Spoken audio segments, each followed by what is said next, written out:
Қазақстан Республикасының премьер-министрі Бақытжан Сағынтаев Ақтоғай кен байыту кешеніне келді. Посткеңістік аумақтағы ең ірі тау-кен кәсіпорындарының біріндегі өндіріс пен соңғы жетістіктер туралы топтың басқарма төрағасы айтып берді.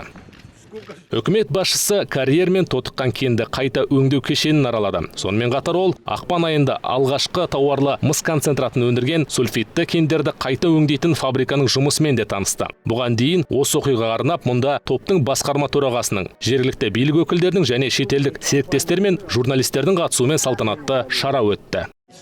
2012 жылы 6 желтоқсанда біз бұл жобаны директорлар кеңесі мақұлдағанын жария еттік. Сөйтіп, 4 жылдан астам уақытта оны іске қосып үлгердік. Бұл жергілікті өңір үшін керемет оқиға деп ойлаймын, себебі кәсіпорын 50 жылдан астам уақыт жұмыс істеп, мыңдаған кеніштер мен металлургтерді жұмыспен қамтиды. Сонымен қатар аталмыш оқиға Ақтоғайдағы жобалық және өндірістік командалар үшін де айтулы кезең. Олар өздерінің ерен еңбегімен жобаға деген ниеттерін көрсете білді.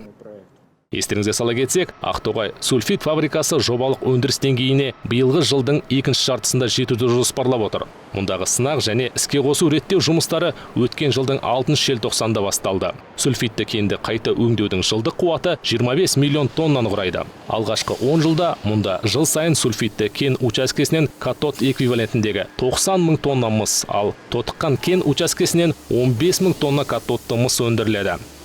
Қазіргі уақытта Казминералс тобының 2 өркендеу жобасы да іске қосылды.